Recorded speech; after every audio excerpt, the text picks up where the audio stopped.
Bonjour à tous, je suis Sébastien de Melba et dans cette vidéo, je vais vous expliquer comment l'on peut réaliser un import d'ingrédients dans de bonnes conditions. C'est une vidéo qui dure environ une dizaine de minutes puisque je rentre dans de nombreux détails.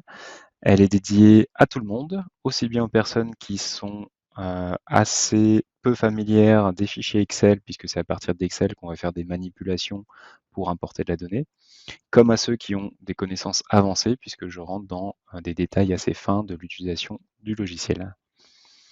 Dans un premier temps, je vous invite à vous connecter à votre interface de Melba et à suivre avec moi comment fonctionne notre modèle de données d'ingrédients et d'unités, puisque l'enjeu est d'importer des données d'ingrédients à partir d'un fichier Excel qui organise l'information de manière un petit peu différente. Donc pour bien comprendre à quoi correspondent les différentes colonnes de notre fichier Excel, je vous invite à suivre cette petite introduction sur le modèle de nos unités.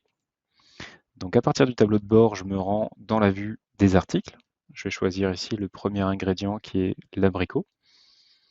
On trouve différentes informations caractéristiques de l'abricot, les informations générales, les tags, la perte de poids, la composition alimentaire, les valeurs nutritionnelles, la DLC, et les unités de l'article.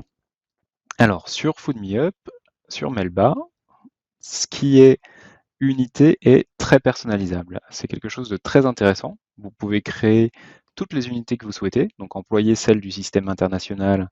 Ici, on a milligrammes, grammes et kilogrammes, ou alors créer d'autres unités qui reflètent la manière dont vous employez les ingrédients dans différents contextes. Un contexte de production, de consommation, la cuisine, ou un contexte d'achat à l'économat. L'abricot, je ne vais pas forcément l'employer juste dans des unités de poids et pas dans des unités de volume. Je peux l'employer à la pièce, et donc là, je peux décider de créer la pièce à laquelle je vais donner un poids. On est obligé pour un produit alimentaire de renseigner un poids, ne serait-ce qu'approximatif, de sorte à ce que notre logiciel puisse calculer à tout moment le poids des recettes et également faire des conversions entre toutes les unités. Je valide et j'ai donc une première unité qui me permet de quantifier facilement mon abricot. Je pourrais renommer pour que ce soit plus explicite cette unité. Donc au lieu de l'appeler pièce, je l'appelle abricot et j'emploie un abricot dans mes recettes. Au niveau de mes fournisseurs, je ne vais pas fonctionner abricot par abricot ou uniquement au kilogramme. Donc mon fournisseur me livre peut-être par barquette de 20 abricots. Et donc j'ai juste à créer une nouvelle unité à laquelle je donne un nom, une quantité et une unité de référence qui me permettent de faire le lien avec la première unité et je valide.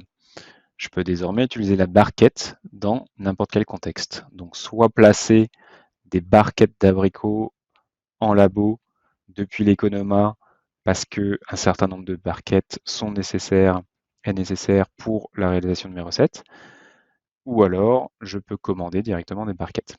Peut-être que mon fournisseur va me livrer en cagette. Donc là, je crée la cagette qui pèse par exemple 10 kg.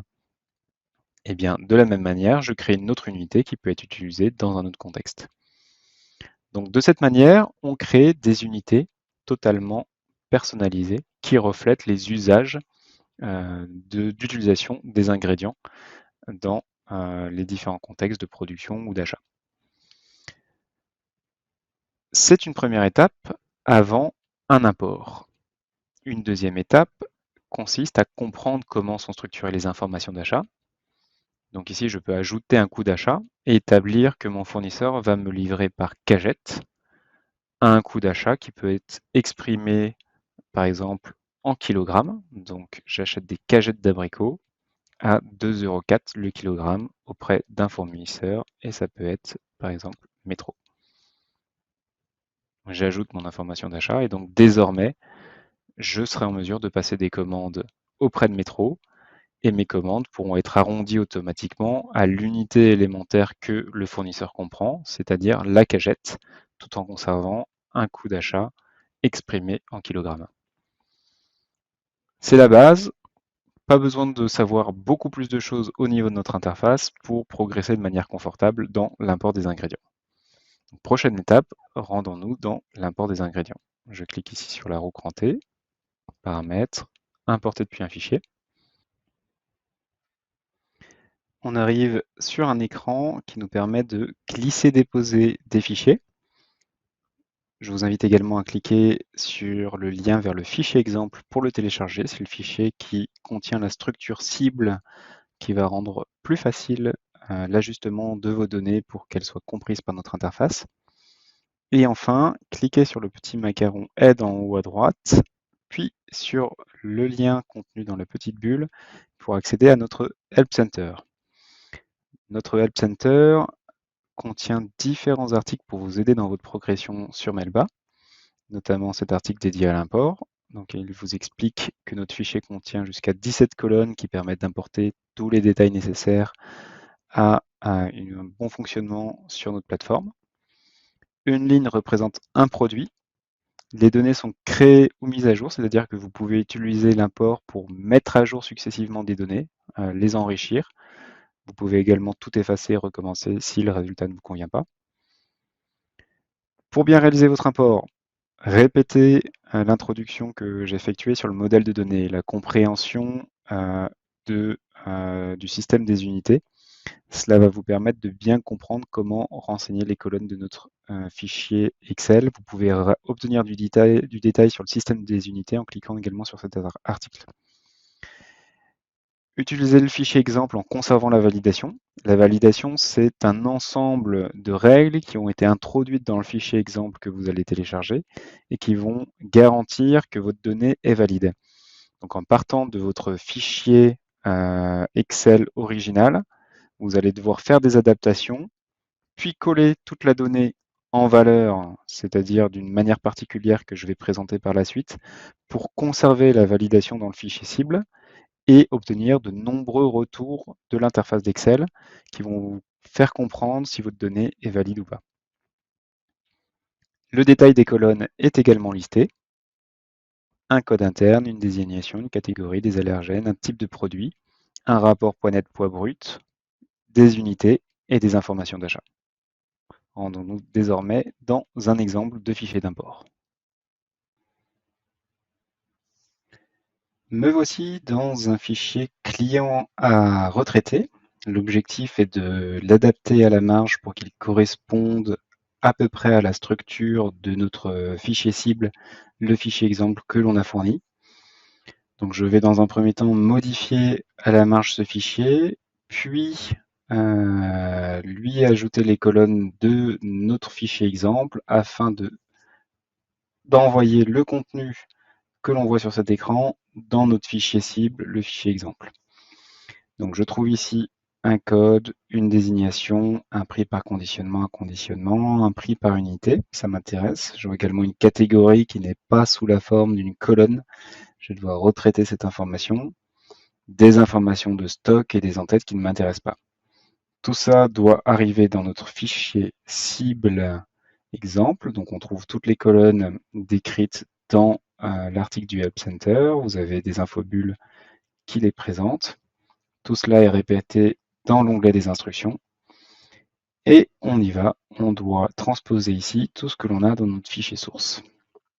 Donc je vais commencer par l'améliorer en supprimant les informations initiales. Je sélectionne les deux lignes, CTRL- pour les supprimer. Je supprime également ces informations en colonne qui ne me servent pas, CTRL-. Je vais introduire une colonne CTRL-SHIFT+ qui hébergera la catégorie. Là, je vois que j'ai une catégorie à chaque fois que je n'ai pas de code interne. Donc, je vais me servir de ça pour ajouter la catégorie. Donc, je vais faire en sorte que cette formule-là cette colonne soit une colonne qui accepte les formules. Et je vais faire c'est égal à if si la colonne de gauche est vide, à ce moment-là, ça va être égal à ma colonne de droite, C2, sinon ça va être égal à ma colonne du haut. Et je valide. Et donc là, j'ai bien petit matériel de cuisine. Je descends tout en bas, CTRL flèche du bas. Je remonte tout en haut, CTRL SHIFT flèche du haut. et je colle CTRL-V. Et donc là, je trouve bien ma catégorie. Je recopie tout ça, CTRL-C, et je colle en valeur, Alt-H-V-V. C'est facile, CTRL-C, c'est autrement accessible ici. On passe, copie, on colle en valeur. Donc je me retrouve avec toutes mes catégories.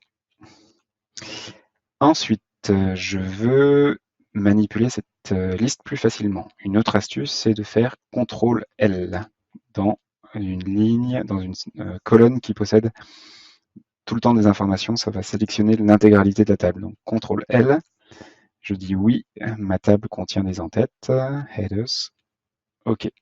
Donc tout ça se transforme en une liste triable. Qu'est-ce que je vais faire ensuite? Je vais supprimer toutes ces lignes de catégories qui ne me servent plus et ce sont celles avec un code nul. Je fais trier de A à Z, CTRL flèche du bas pour aller en bas, CTRL Shift flèche du bas pour sélectionner tout ce qui est vide, Shift espace pour sélectionner toutes les lignes, CTRL moins pour tout effacer. OK, on n'a plus que des informations toutes propres. Autre chose, CTRL A pour tout sélectionner, je vais effacer les formats. Clear Formats. Comme ça, j'ai plus qu'une information basique. Ensuite, je veux adapter ces colonnes à mon fichier cible. Donc ce que je vais faire, c'est que je vais coller en première ligne les colonnes de mon fichier cible, les en-tête, et ça va me permettre de réorganiser celui-là plus facilement. Donc là, je sélectionne, CTRL SHIFT plus, et maintenant je vais coller ici les en-têtes de mon autre fichier. Donc Alt tabulation pour rebasculer sur mon autre fichier.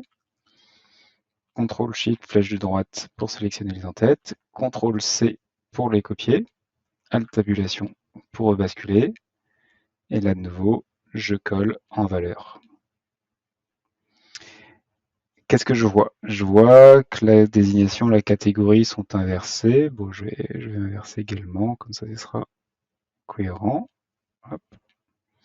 Désignation catégorie, je vais agrandir la désignation, diminuer la catégorie qui m'intéresse un peu moins.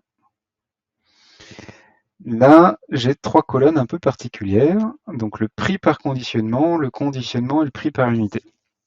Donc le prix par unité, ça va être mon coût de facturation. Je vais l'envoyer au bon endroit. Est-ce que j'ai bien sélectionné? Je ne suis pas sûr. Coût de facturation comme ça. Ça a marché. Parfait.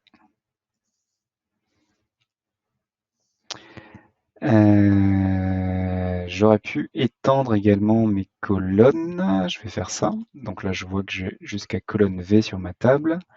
Donc je vais aller dans Design, redimensionner. Et là, je vais aller Design, redimensionner. Et je vais mettre colonne V. Okay, comme ça, tout est une table. Mon conditionnement, c'est en fait une quantité d'unités par conditionnement. Donc la quantité d'une unité, c'est un champ qu'on intègre sur FootMeUp, ça tombe bien de l'avoir. Souvent, c'est directement inclus dans l'entête. Donc là, je vois 100 x 5 et ça me met 500. En fait, il y a deux unités là-dedans. Il y a un paquet ou un colis qui fait 5 paquets de 100 unités. Donc je pourrais rentrer dans plus de détails. Et donc c'est en fait l'essentiel de mon travail va consister à décomposer ça correctement dans le prochain fichier. Dans un premier temps, j'essaye juste d'organiser l'information que j'ai au bon endroit. Donc mon conditionnement, c'est la quantité d'une deuxième unité, puisque la première unité, c'est l'unité la plus élémentaire à laquelle j'avais d'ailleurs un coût.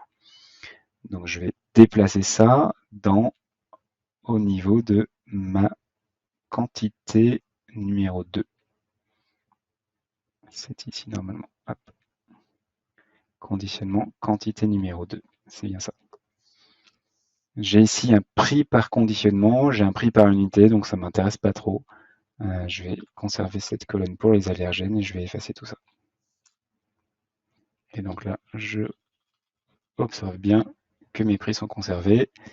Je rappelle mon unité 1, l'unité. Je le mets sur tous mes produits.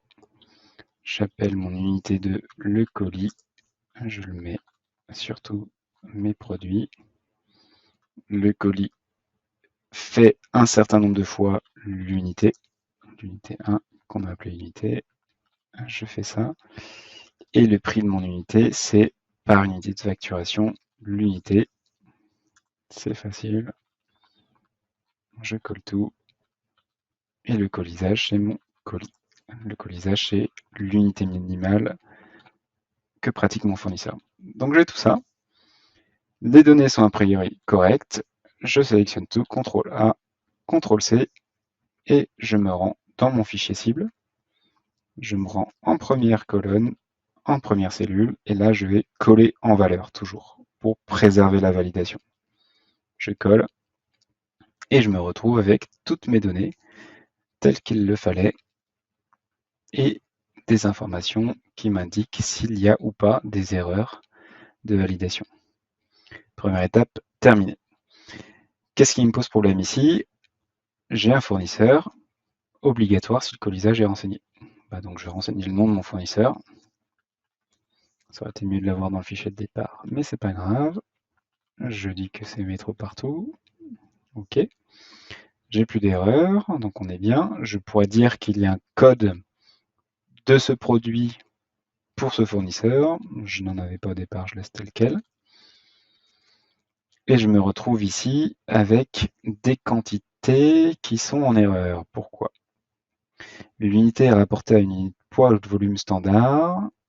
OK. Pourquoi est-ce que j'ai une erreur? Vous devez renseigner une quantité supérieure à 0 quand vous décidez d'ajouter une nouvelle unité et que l'article est de type solide ou liquide. Par défaut, un article est de type solide. On a quoi comme type? On a solide, liquide, divers. Et en fait, là, on se retrouve avec pas mal de conditionnements qui sont des conditionnements ou des catégories pardon, de produits d'entretien, d'hygiène, des produits qu'on appelle chez nous des produits de type divers. Ce ne sont pas des produits alimentaires. Et donc, on va sélectionner divers pour tous ces produits-là. On se retrouve maintenant dans un deuxième fichier. Ce fichier est intéressant car il présente des cas d'usage supplémentaires. Donc, je vais parcourir les différentes erreurs qui s'affichent et les corriger. Puis, on va procéder à un import au travers de l'interface de Melba.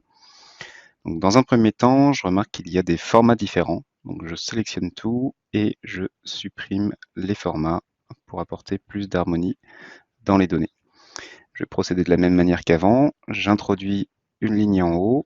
Je bascule sur mon fichier cible. Je copie les en-têtes. Je rebascule et je les recolle ici en valeur. De cette manière, je vais m'assurer qu'on a une convergence dans les colonnes. Donc je vois code, désignation, catégorie, allergène, tag. Il manque la colonne tag. Je la rajoute. Je reprends mes en-têtes et je les décale d'une cellule. Tag, type de produit, rapport poids net poids brut, densité, nom unité 1, quantité. Pareil pour la deuxième unité. Et je vois qu'il n'y a pas de colonne pour l'unité 3. Donc de la même manière, je vais rajouter les colonnes qui manqueraient. Et je redécale mes en-têtes de colonnes. Et donc là, je m'aperçois que j'ai une convergence totale de colonnes jusqu'au colisage. Et le reste, je le sais, est également bon. Donc là, j'ai un fichier avec des colonnes qui convergent avec celle de mon fichier cible. Je sélectionne tout, CTRL-C pour copier, Alt-tabulation pour basculer sur le fichier cible. Je me mets en première cellule de la première ligne et je colle en valeur. Et donc là, j'ai toutes mes données dans le fichier cible. Je vais en bout de ligne, je vois qu'il y a des lignes vides. Shift-Control, flèche du bas, et je les sélectionne tous. Shift, espace 2 fois pour sélectionner les lignes, CTRL- pour les supprimer. Et je me retrouve avec un fichier plus propre.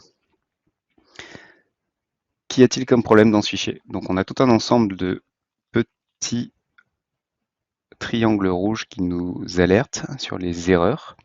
C'est quelque chose que je peux mettre davantage en valeur au travers de la validation. Donc ici dans l'onglet Data, je peux toujours encercler la validation et ça va me faire des cercles rouges. Ça peut être un peu lourd à la lecture, je peux également les enlever. Donc première chose, je me trouve ici sur de l'RPA de brebis avec une unité kilogramme. On l'a vu, pas besoin de renseigner le kilogramme quand on a choisi le type solide, c'est inhérent au type de produit. Je le supprime, c'est donc inutile. Ici c'est pareil, mais là on voit plutôt que 1 kg fait 250 grammes, ce qui n'est pas forcément très logique. Donc on a plutôt envie d'appeler cette unité de la pièce. Un peu plus bas, on voit une pièce qui fait une pièce. C'est quelque chose qui ne va pas aider notre interface à comprendre de quoi il s'agit. Donc là, je n'ai pas l'information dans la désignation du produit. Je dois au moins estimer quel serait le poids d'une pièce. Donc je vais renseigner un peu en voyant ce qui se fait au-dessus. 500 grammes, c'est quelque chose que vous pourrez corriger ensuite dans l'interface.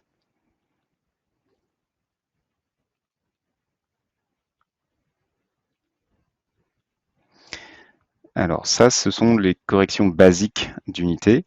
On voit un peu plus bas qu'il y a également des bacs de 2,5 litres pièce. Donc à nouveau, ça c'est quelque chose qui n'est pas logique. C'est plutôt des bacs de 2,5 litres. Et donc je modifie comme ça.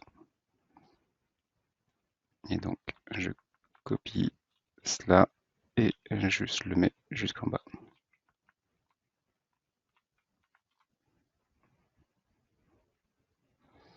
Ce serait la même chose ici. Une brique fait 3 kg, ainsi de suite. Si je regarde les autres colonnes, je vois ensuite qu'on définit une deuxième unité qui ressemble à la pièce. Donc en fait, celle-là est inutile. Je vois également ici qu'on a le kilogramme qui fait 125 grammes. Donc ça, c'est inutile. Donc c'est plutôt en fait une pièce à nouveau qui va faire 125 grammes. Et cette deuxième unité est inutile. On peut basculer aux informations d'achat. Ce qu'il faut, c'est que j'ai systématiquement un colisage, une unité de facturation, un coût de facturation et un fournisseur. Donc là, je vois que j'achète 18 € au kilogramme, mais il me manque le colisage. Donc est-ce que mon fournisseur me livre en pièces ou directement au kilogramme? Donc là, on n'a pas créé d'unité. Donc je pense que je peux dire que le fournisseur me livre directement au kilogramme. S'il le fallait, j'aurais pu créer une unité pièce également. Et du coup, en revalidant les cellules, les alertes de validation disparaissent. Ici, j'ai une pièce et une pièce. Je suppose que je l'ai écrit avec un accent, c'est pour ça que ça s'affiche en rouge. Je le renseigne ici, pièce, effectivement. Et je vais devoir faire la même chose ici pour que ce soit valide. Pièce, pièce.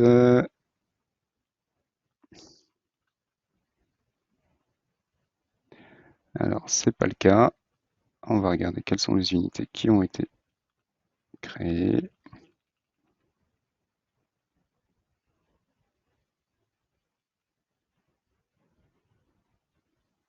Donc là, on a créé la brique. La brique emploie la pièce et le colis fait 3 kg. Et la pièce n'a pas été définie. Donc c'est plutôt que la brique fait 3 kg et que je peux employer la brique comme unité. Donc ici, je vais renseigner brique. Et là également. Donc ça reste assez simple. Le principe de base est qu'il faut renseigner des unités qui référencent d'autres unités quand les produits sont de type alimentaire. Dans le colisage, je dois systématiquement avoir un choix. On peut avoir une unité d'envoi qui est différente de l'unité de facturation. Donc sur toutes ces lignes-là, on voit qu'il manque le colisage qu'il va falloir saisir. Et dans toutes les autres colonnes et cellules où l'on référence des unités, il faut que ces unités soient au préalable définies. Sauf pour les unités standards de poids et de volume du système international, en particulier le gramme, le kilogramme et le litre. Si je bascule sur la gauche et que je vais plus loin, je me rends compte qu'il y a encore un certain nombre de cas où les choses sont pas totalement cohérentes, mais ce sont les mêmes problèmes que ceux qu'on avait auparavant.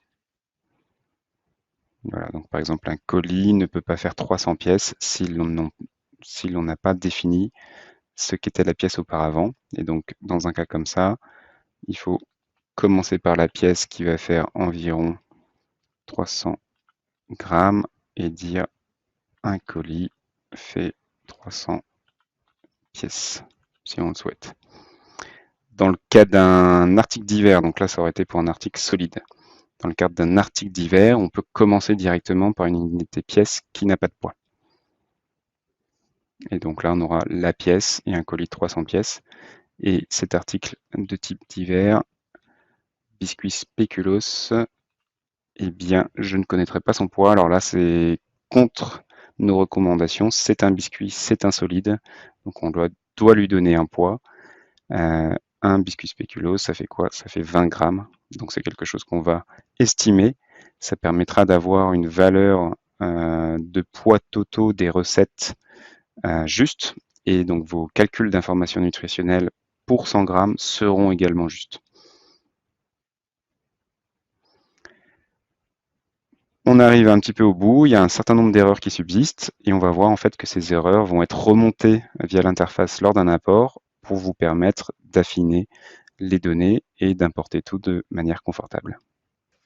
Nous nous retrouvons désormais sur l'interface d'import pour importer le fichier que l'on vient de retravailler. Ce fichier comportait un certain nombre d'erreurs qui vont s'afficher dans l'interface et de ce fait préciser les actions que l'on doit encore effectuer pour tout importer sans aucune difficulté.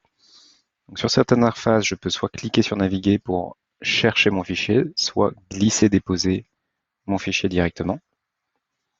Je choisis la langue de mon fichier, puisque les allergènes sont dans une langue. Je clique sur suivant. Et j'arrive sur un nouvel écran qui me propose d'associer les informations de la base de données au champ de mon fichier Excel, aux colonnes de mon fichier Excel. Donc là, ce qui est intéressant, c'est qu'étant parti de notre fichier cible exemple, il y a une correspondance exacte entre les champs du fichier Excel et les champs de notre base de données. Si vous étiez parti de votre fichier source, vous auriez démarré dans cet état avec un certain nombre de champs à réassocier manuellement. Donc une fois que ce travail d'association est fait et complet, toutes les informations de votre fichier Excel peuvent être importées. Pour ce faire, cliquez à nouveau sur suivant. L'importation démarre. Ici, on a 22 articles en erreur et 18 articles ajoutés. Donc on avait vu qu'il restait des erreurs. On voit par exemple ici, jaune d'œuf pasteurisé 1 litre, la quantité doit être supérieure à 0. Alors qu'est-ce qui se passe sur la quantité? Mon produit, il est ici, et je vois que la bouteille possède une quantité qui n'est pas numérique. Il fallait que je mette 1. Donc une bouteille fait 1 litre séparément. Je peux en profiter directement pour changer certaines choses. Ici, c'est 220 grammes. Ici, ça va être 1 kilogramme, ainsi de suite. D'autres erreurs sont remontées. Encore des quantités à 0. Ici, je vois que des unités pièces qui n'existent pas. Donc, dans la plupart des cas, c'est parce qu'il manquait l'accent. Parfois également parce que l'information n'était pas définie. Ici, on a une unité de incomplète. Alors, si je regarde, on était sur la ligne environ de la ligne 30. Et donc, effectivement, ici, la ligne 31 dans mon fichier, mais c'est la 30e ligne importée, ne possède pas d'unité. Je vois également des informations d'achat incomplètes. On avait vu que dans un certain nombre de cas, il manquait le colisage. Et voici, avec cette interface et cette remontée des erreurs, vous pouvez comprendre dans le détail qu'est-ce qu'il faut remplir dans votre fichier. Et si vous n'y arrivez pas avec l'article de notre Help Center ou cette vidéo, nous vous invitons à nous envoyer directement votre fichier pour que l'on vous donne des instructions. À très vite sur Melba. Merci à vous.